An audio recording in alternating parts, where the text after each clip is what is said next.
Hi guys, it's Nici. I'm coming to you with season 2, episode 4 of The Handmaid's Tale. It is called Other Women, so let's just jump right into it.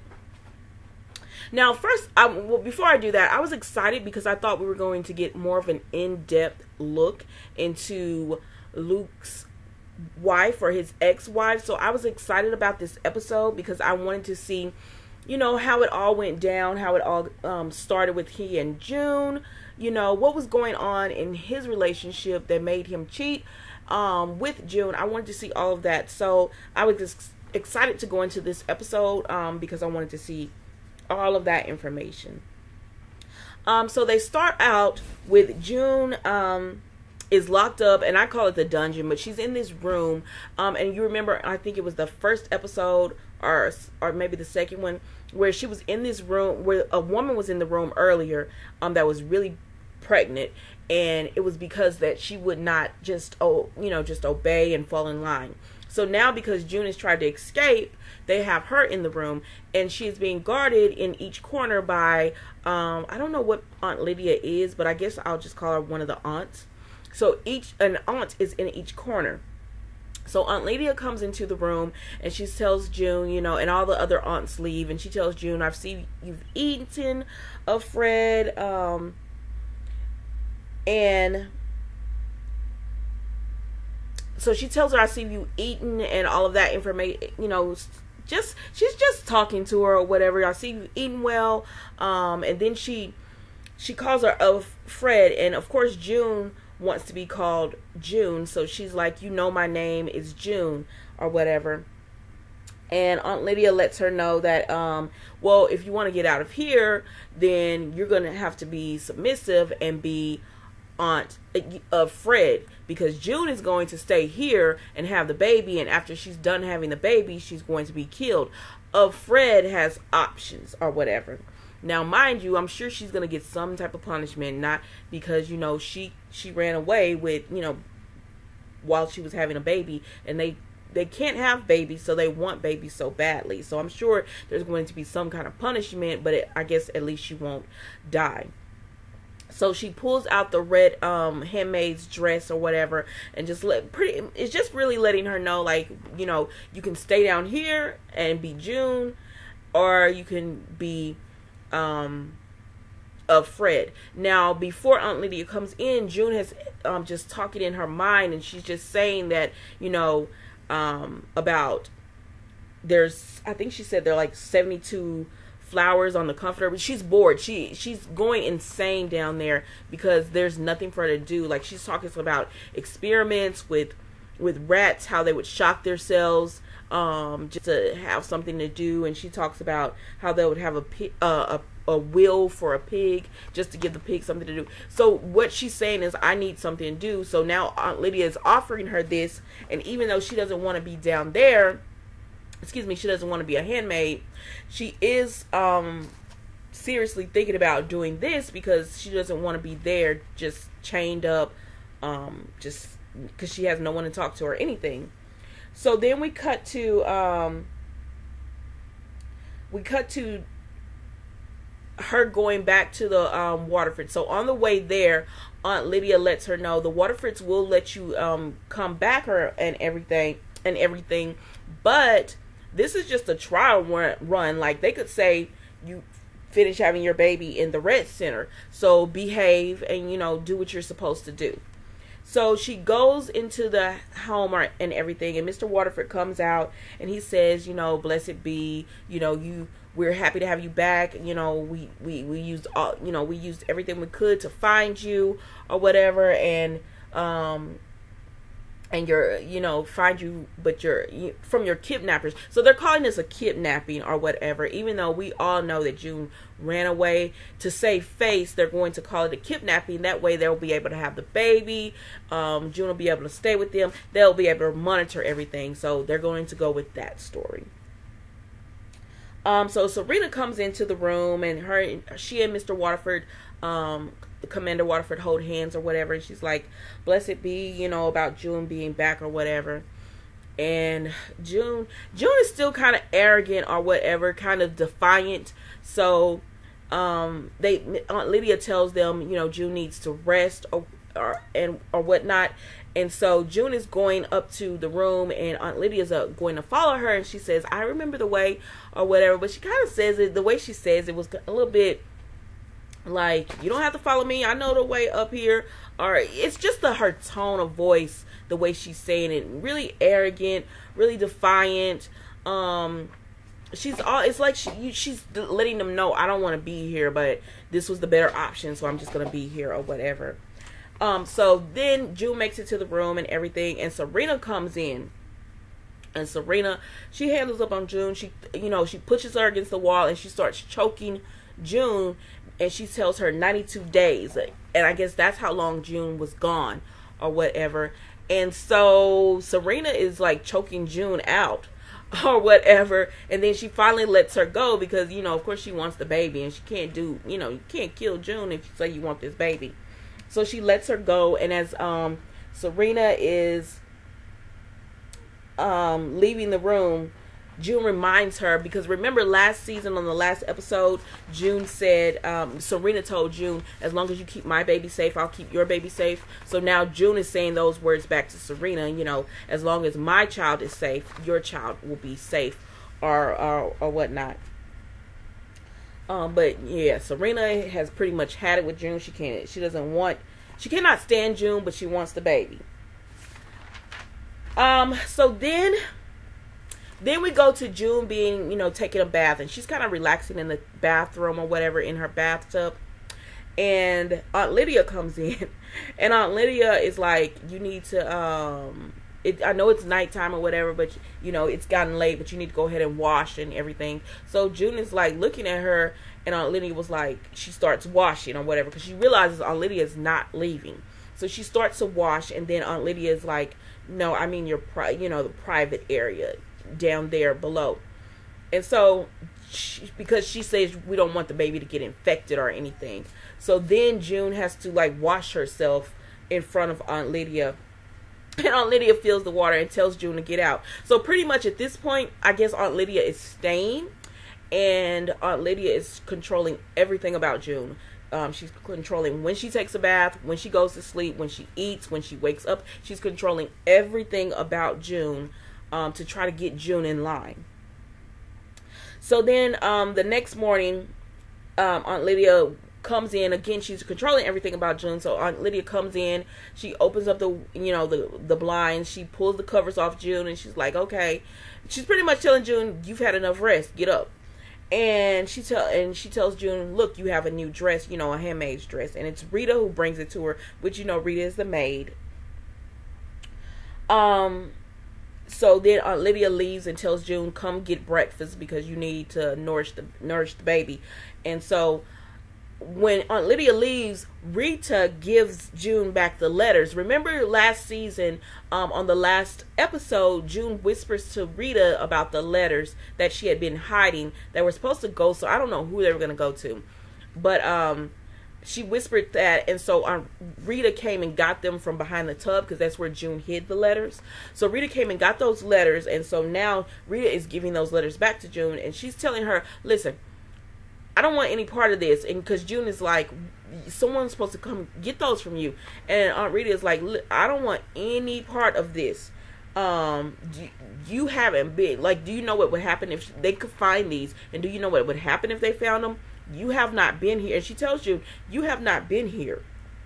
So you haven't had to live through you being missing with that baby. So apparently it has not been a cakewalk living with the commander and Mrs. Waterford while June was missing. So then June goes downstairs, and she sees that they're setting up for some kind of event. And after so then she hears Aunt Lydia call her, and she says to Aunt Lydia, and Aunt Lydia tells her, you know, you need nourishment, you need vitamins and all this. So now remember before, when last season, June, they would give her, like, when they thought she was pregnant, they gave her a nice meal. Well, this time they gave her some kind of green drink that Aunt Lydia gave her. And June smells it, and I guess it smells like really bad. So while she's sitting there, Nick walks by or whatever. And I'm like, and June started, she was watching him walk out the door. He stops and says something to Serena Joy or whatever. But June is watching him walk out the door, and it's the look in her eyes like she's so happy to see him. And you could tell that there's more to their story. Just by the look she's giving him, you could tell there's more to their story. So I'm like, June, you need to pull this together before you get him in trouble as well as yourself, because Serena is watching this, and Serena is looking like, what's going on? She didn't say anything, but she was looking like, what's going on right here or whatever. So then Aunt Lydia gives June the green drink, and June tries to drink it. She takes a sip and it's nasty. And Aunt Lydia said, she puts it down, and Aunt Lydia said, you could do better than that. And Mrs. Waterford is watching. Rita is, trying to get, I guess, lunch or something, the thing for the event together, but she's also kind of like watchful, and Aunt Lydia is watching her as well. So June tries to drink it down. She drinks more than half of it down, and then it just comes right back up, and she says, I'm sorry, Aunt Lydia, but again in her little defiant way, and I'm just like, listen, June, these people have already told you, like, they've been going through some stuff while you haven't been there. You want to be there because it's better than being where you were. So just choke this down and keep it moving. But anyways, so we go to the event they're going to, which is in the house, but they've decorated and everything, and we find out it's a baby shower for Mrs. Waterford for the baby, June's baby or whatnot. So the wives are all in a circle sitting. Each one of them has their handmaid standing behind them, except for June, who is behind Mrs. Waterford, sitting down in a chair, like off. She's off a ways or whatever. And so they have presents, and they have food and drinks. And Rita, actually, I saw where one of the maids had a drink for one of the commanders. And Rita had to actually drink it before one of the commander's wives. And Rita actually had to drink it before she could give it to him. And I was like, yeah, because because they're not going to poison her, but they would probably poison one of y'all if y'all were just drinking that straight or whatever. So I just thought that was interesting to see that.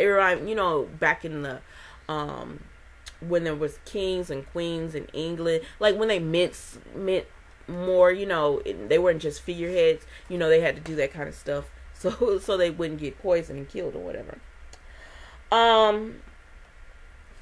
So how this is the show is just weird because, and this was last season too, when Janine was having her baby and they were all around the woman acting like she was the one pushing and all of that. So they're doing this again where they're giving Mrs. Waterford all these gifts, and they're talking about, oh, I hate that you missed your trimester with the kidnapping and stuff, and nobody believes this, but they hate that you missed the trimester or whatever. And oh, Mrs. Waterford, you're glowing. I mean, they be on that other weird stuff. So then one woman comments, and she says about touching the baby, about feeling the baby kick. And Mrs. Waterford said, oh, it's too early for that. And then June back there goes and says, oh, I felt the baby kick last night. Now, did she feel the baby kick last night? I don't know. I don't know. I don't remember seeing that in the show. Was June just saying that just to dig in to Mrs. Waterford? I think so. So, it got really quiet, and they're all looking back at June, and Mrs. Waterford finally says, praise be. It's like June resents Mrs. Waterford as much as she resents June. So, anyways, so then they cut to the commander, who is out on the range with the men, and they're skeet shooting. I think that's what it's called, skeet shooting. Or whatever. And you see, and one of the commanders, I think his name is Commander Cushing, comments on, I think Commander Glenn's arm, about him, being there. It's nice of you to be here even though you're handicapped. Because remember, he got his arm cut off because he was messing with that handmaid. He was messing with Janine when he shouldn't have been. Like, he was going beyond making promises. Really, he was doing what Commander Waterford was doing with June, because remember, Commander Waterford was trying not to let that man get his arm cut off or whatever, Anyways, y'all. So they comment on that or whatever, and we find that Commander Waterford wants to move up in the company, like he wants more power or whatnot. And so one of the commanders was like, "Is your house, is your house? How is your house?" And the handmaid and all that. And he was like, what did he say? I can't remember. He said, "I'm glad to have my house in order." And the other commander was like, back in order to Commander Waterford. So pretty much they're telling him, like, you can't even keep your handmaid in check. Nobody believes that kidnapping story. You can't keep your handmaid in check, and you're trying to move up with more power? No. So I don't think it's going to happen. Excuse me, y'all. So Serena is outside smoking cigarettes. She's taking a break from the baby shower, and Aunt Lydia comes and finds her. And she talks to her about, the baby shower is very lovely. And then she lets Serena Joy know that she's did this with a lot of wives and handmaids. And Serena Joy's was like mothers and handmaids or whatever, because she's a mother. But Aunt Lydia was just telling her, listen, I know it's difficult. This is the difficult part. And I know you resent June because she can have the baby. She didn't say all Liz. I'm ad-libbing. But anyway, she's like, I know you resent June because she can have the baby that you want desperately to have but can't have, but you need to focus on the baby and understand that everything that you do will affect the baby, because Aunt Lydia knows if Serena Joy could get away with a few licks on June, then she would. But Aunt Lydia is telling her, everything you're doing is affecting the baby, whether you resent her or not. And Serena Joy says, I understand that, but does she understand that or whatever? And Aunt Lydia's like, I'll make her understand. She'll get it. So then we see June in the hallway, and one of the, tell me who this handmaid is. I don't remember her name, but she stops and she talks to June. Now, she's talking to June about, you almost got away and all this. And she said, Maydays went silent. They're not helping handmaids anymore. So June messed that up for them. But she's like, they went silent. They're not helping anymore. And of Glenn happens to be walking by. And so June says, of Glenn. And then the girl lets her know that of Glenn had her tongue cut out. Because remember when they were supposed to stone Janine, of Glenn was one of the first handmaids to be like, no, this isn't right. I'm not doing it. So she has her tongue cut off because of that. So then we see that handmaid, tell me her name. I do not know her name, but we see where she had her arm burnt. When y'all told, because I didn't watch it, but y'all told me that they took them to the gas stove and put their arm in the gas stove, so they had their arm burnt. Well, we see that. So June is like feeling guilty, and I guess the look on her face let the handmaid know she's feeling guilty. And that handmaid is like, listen, you're not to blame for what she said. But she kind of implied that with all this other stuff that's went on, like, that's on you. That's all on you. And so they walk away or whatever. So then we cut to them coming together in like this ritual where the handmaids and the wives, they're tying this like ribbon like thing together, and June gets down on her knees. Mrs. Waterford is over her or whatever, and they put one hand over the other, and Mrs. Waterford starts chanting. She said something, and then she starts chanting, let the children come to me. And the everyone else says, for such is the kingdom of heaven. It's supposed to be like this Holy Ghost experience, I guess, to link them together and all of that, but it was too much for me. I don't know. I'm just like, I don't know. So then we finally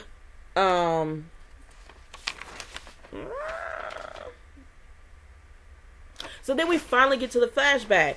Like, I was a little disappointed because the whole time I'm like, so when is Annie coming? Like, when is this story finna come through or whatever? When is Luke's wife? Because I didn't know her name at the time. I was like, when is her story coming through? So we're 30 minutes in, and they're just now having a flashback, and I'm like, this is crazy because all those other shows, like, y'all had flashbacks quick. But whatever, I digress. So we see June on the phone. We see Annie comes to June's job, and she introduces herself as Annie, Luke's wife or whatever. And so June is like, oh, because she's sleeping with this woman's husband. And so she's asking June, please fall back. I'm paraphrasing, y'all. Please fall back so, me and my husband can work this thing out or whatever. He's a good man and he'll do the right thing, but you got to you got to get out the way so he can do the right thing. And so June is pretty much like, you need to speak to him. And she was like, I have spoken to him. That's all we talk about or whatever. And so anyway, she's begging June not, to let it go. Let him be a good man. And just come back to her because she's in love with him and she was his first. I don't know if that means they were both first for each other or whatever, but so anyways, June is pretty much telling her, I don't have anything to do with that. You need to speak to him or whatever. So the woman starts calling June out of her name or whatever, and June tells her, y'all been separated 3 months. So when they said that, I was like, oh, well, were they separated when she met June? When June met Luke or whatever? But, so that's that, whole thing with them. And then June goes home and Luke is like going off. Now, mind you, I don't really care for Luke. I'm just going to be honest. I don't really too much care for Luke. Last season when they did the whole Luke story, I didn't watch it because I don't know, when I found out that they got together while he was married, he was not my favorite character. And I like June, but I liked her a lot less when I found out, they did that. So when Luke was like really going off on Annie's on the phone, and it made it seem like he was talking to her, like he called her a coward. He told her she never come to June that way. He told her to leave her alone. She was a stalker. He was just going off on Annie on the phone. And so June comes in and she hears that and she was like, did you hang up on her? And he was like, no, it's voicemail. So I'm like, yeah, okay. I just like, I have this thing about people who cheat, and I know it's just a TV show, but I just hate it I just cannot stand it. So anyways, June said you shouldn't have talked to her like that or whatever, and he's like, no, this is about us, and she doesn't matter, she's nothing. And I was like, ooh, that's really harsh. I thought that was really harsh. This made me like him even less. I already didn't like him. Now I'm just like, I'm done with him. Like, y'all gonna have to like do some creative writing to get me back on his well, I was never on his side, but to even get me on his side, y'all have to do some creative writing because I'm done with him for that or whatever. So he's just like, we're gonna get married, this is just what she's trying to do, get in between us and yada yada yada. And I'm just like, okay, let's be done with this. So anyways, that's what that was with Annie right there. So then June flashes forward. Okay, so the baby shower's over. Mrs. Waterford, Aunt Lydia, and Rita are picking up like the toys and gifts, and they're just like, oh, your baby's gonna be so spoiled and all that kind of stuff. And they're just having a nice little conversation. And June has just came out of her flashback days. I don't know if June was dazed. I don't know what her mind was thinking. But she walks up and she's like, when I had my shower, we had to give half the gifts away. And again, there's quiet in the room, and Serena Joy is just looking at June. Because, again, Serena Joy is like, this is her moment, even though it's not. But this is her moment, and here June is once again like needing her. But I don't even think June was like doing it on purpose this time. I think she just was in a daze and she just was talking. But so it was awkward, and so Rita was like, Mrs. Waterford, let me help you with this. And so she was trying to take this little baby elephant out of her hand. When I say Mrs. Waterford slapped the crap out of Rita, like she put all her force behind that slap. And really it's because she wants to do it to June, but she can't because June is pregnant. So Rita got the brunt of that. And so that shook June up up. And I can imagine what Rita has been going through, because if you just haul off and hit her like that, you've been hitting her. So Aunt Lydia gets June out of the room, and June is just like, oh my, she's shooken up. So then we go to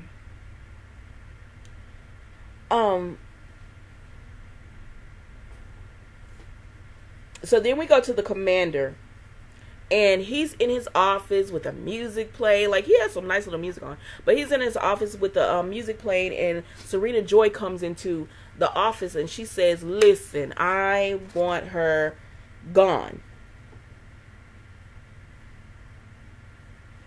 She says, listen, I want her gone.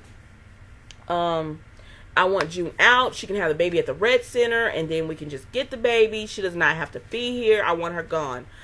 Y'all, Commander Waterford got all in Serena Joy's head, and I was like, this is how, like, I could see the game, but he got all in Serena Joy's head, and he was like, June is nothing. She means nothing. And, like, you could see the words that he was kind of saying were similar to words that Luke told June about Annie.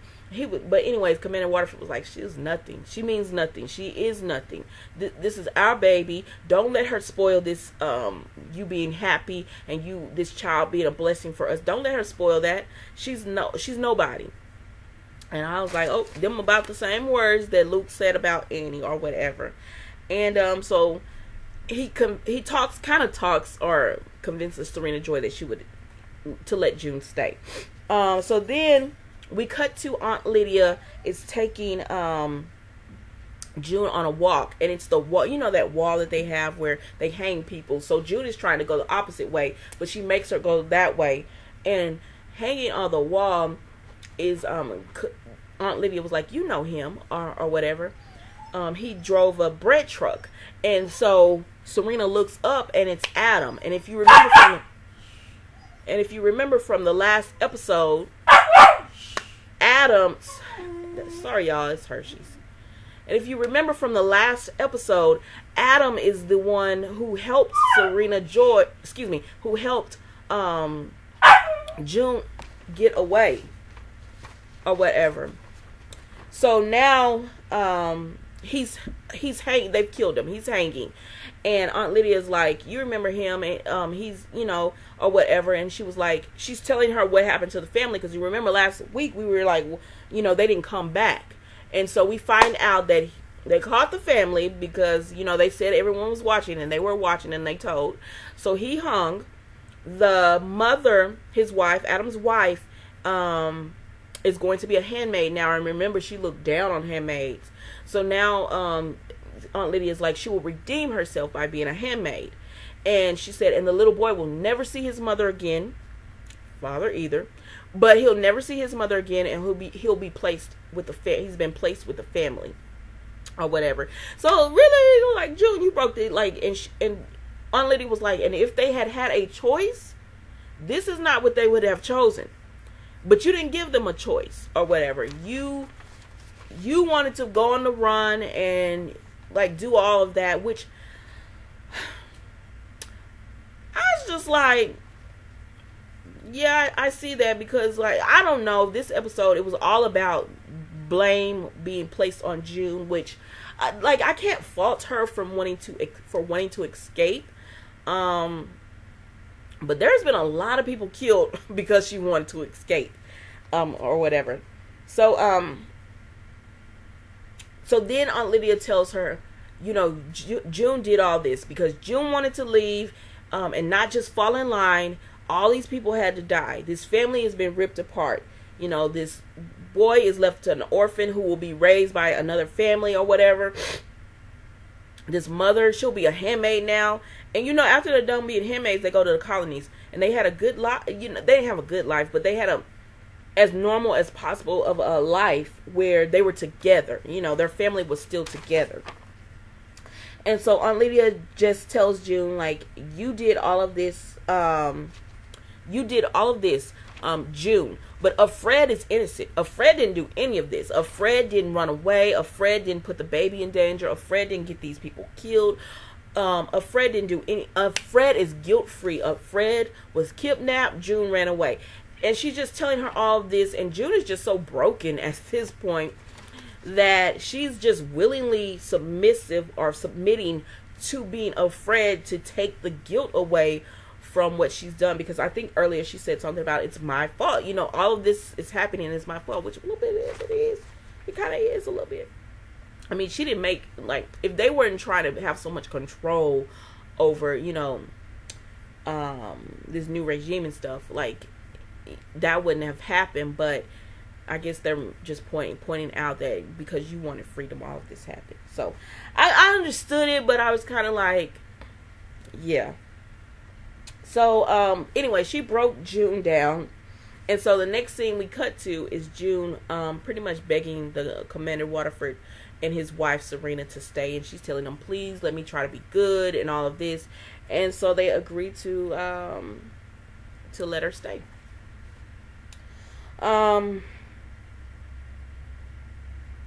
They agree to let her stay, and then later on that night, when June is in her room, Serena Joy comes in. Well, first Serena Joy is smoking a cigarette, and here's the nursery going, and she's smoking a cigarette, and her hair's down. Which Mrs. Waterford is really pretty. I don't know the actress' real name, but she's a really pretty woman, and her hair was really pretty. Like when it's down, that was really pretty.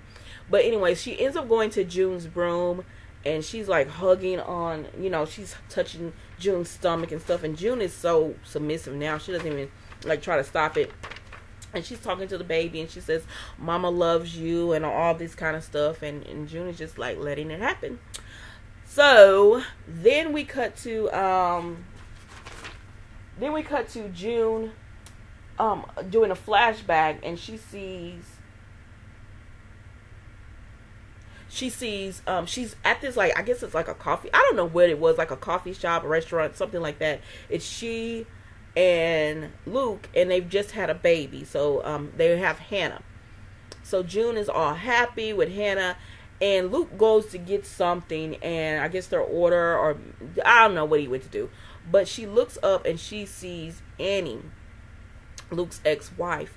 And Annie is just, she sees her, and that was supposed to be Annie's life or whatever, and she sees June, and she looks really sad, and she just kind of, she walks out, and that's all we see of Annie. And I was disappointed in that because I wanted more details on Annie and Luke's life. So I hope that this is not the end of, plus I want to know what happened to Annie.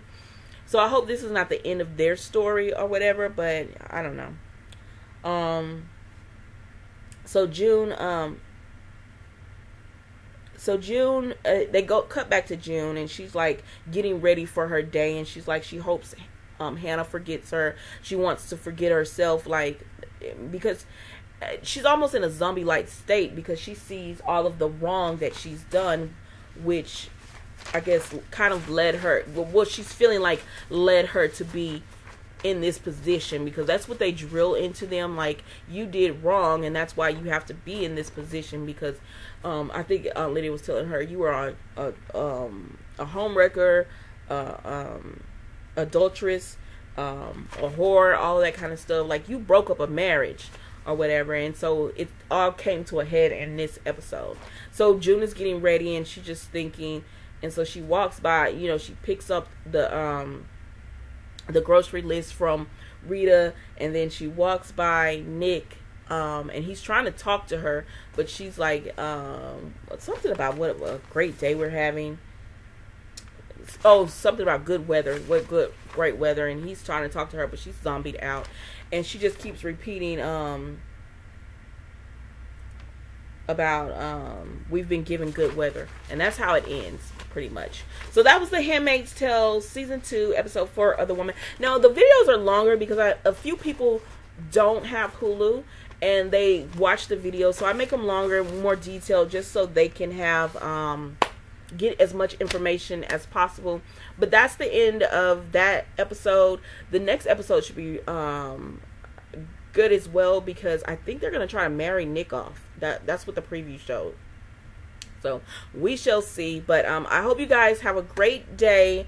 For this episode, I liked it. I just wanted more of the backstory with Annie, and I want to know where she is. So I hope they're not done with this. Like, I need more details, but I'm just nosy. But have a great day and have a great evening. I will see you next week for The Handmaid's Tale. Bye.